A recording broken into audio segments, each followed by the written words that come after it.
जी श्री शिवाय नमस्तुभ्यम। मेरा नाम कृष्णपाल राठौर है और आप म्हारो राजगढ़ का यूट्यूब चैनल देख रहे हैं। पंडित प्रदीप जी मिश्रा के आश्रम में एक महान संत पहुंचे थे, युवा महामंडलेश्वर, जिनका नाम सरजू दास जी महाराज था। और ये सरजू दास जी महाराज महामंडलेश्वर है सर। इनकी तपस्या देख करके आपकी आंखें खुल जाएगी। इनके दर्शन मात्र से ही आपका जो तन बदन है वो धन्य हो जाएगा। सबसे पहले सरजू महाराज के दर्शन कर लीजिए।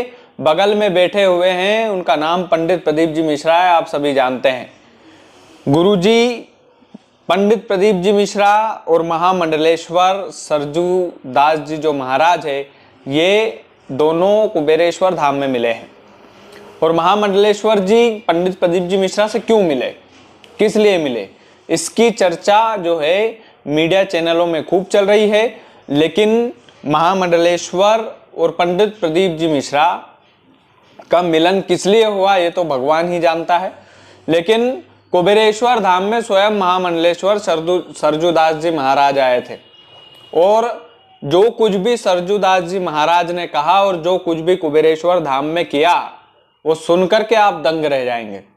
दंग इसलिए रह जाएंगे सर, क्योंकि जब कोई संत किसी दूसरे संत से मिलने जाता है उसके दिव्य स्थान पर, तो कुछ ऐसा अनोखा नहीं करता है, केवल मिलकर माला डालकर फोटो खिंचवा करके आ जाता है।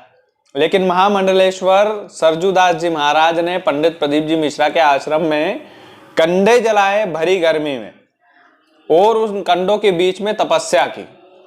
अब ये इतना आसान लग रहा होगा आपको कि भैया ऐसा क्या कर दिया, कंडे जलाए और उनके बीच में बैठ गए। लेकिन आप अभी की भरी दोपहरी में 5 मिनट के लिए भी, भरी दोपहरी में 5 मिनट के लिए आप बाहर जाइए, छत पर बैठकर मुझे दिखा दीजिए।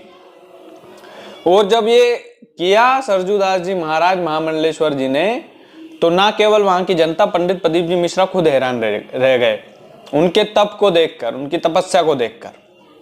दरअसल महामंडलेश्वर सरजू दास जी जो महाराज है वो जाने ही इसलिए जाते हैं, उनकी तपस्या के लिए जाने जाते हैं। और उन्होंने महाराज पंडित प्रदीप जी मिश्रा के बारे में क्या कहा जानते हैं आप?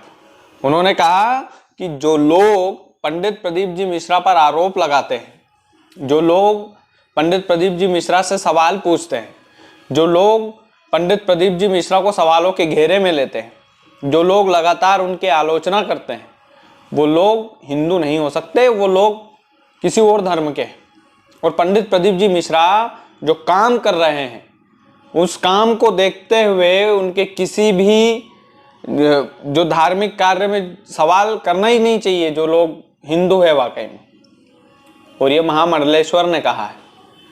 मैं बार बार ये बात इसलिए दोहरा रहा हूं क्योंकि महामंडलेश्वर जो होते हैं, जो लोग तप में लीन होते हैं, जो लोग तपस्या में लीन होते हैं, जिनको दुनिया से कोई मतलब नहीं है, वो भी अगर किसी महान संत की तारीफ कर दे तो बताना तो बनता है सर। तो इसीलिए हमने ये वीडियो बनाया है कि महामंडलेश्वर सरजू दास जी महाराज ने पंडित प्रदीप जी मिश्रा की जो तारीफ की है, वो तो तारीफ काबिल थी ही, लेकिन कुबेर भंडारी के आंगन में जो उन्होंने तपस्या की है वो देखने लायक थी।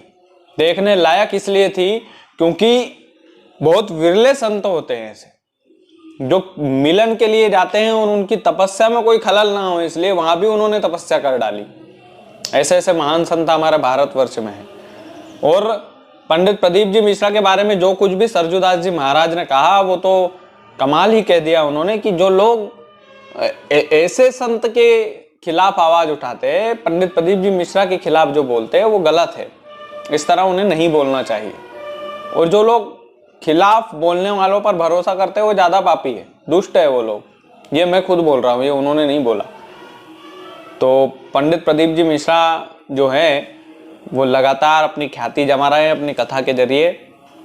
और हम भी यही चाहते हैं कि भगवान भोलेनाथ उनकी वाणी से लाखों लोगों को जो है फायदा पहुंचता है, उनके उपायों से लाखों लोगों को फायदा पहुंचता है। कभी फुर्सत मिली तो आप लोगों को बैठ करके मैं जरूर बताऊंगा ये कि मैंने कुबेरेश्वर धाम में ग्राउंड रिपोर्टिंग करते हुए क्या क्या देखा है। कुबेरेश्वर धाम के अंदर की बातें बताऊंगा मैं आपको किसी दिन किसी वीडियो में। और वो वीडियो जरूर मैं अपलोड करूंगा, कभी फुर्सत से बनाऊंगा कि मैं एक नहीं 2-2 किताबें लिख सकता हूँ पंडित प्रदीप जी मिश्रा के आश्रम में के ऊपर। तो इतना कुछ जिया है मैंने सर रिपोर्टिंग करते हुए उनके आश्रम में। तो बहुत बहुत धन्यवाद। वीडियो को ज़्यादा से ज़्यादा शेयर कीजिएगा। एक संत ने दूसरे संत की तारीफ की और तारीफ भी तारीफ काबिल की है। बहुत बहुत शुक्रिया। श्री शिवाय नमस्तुभ्यम।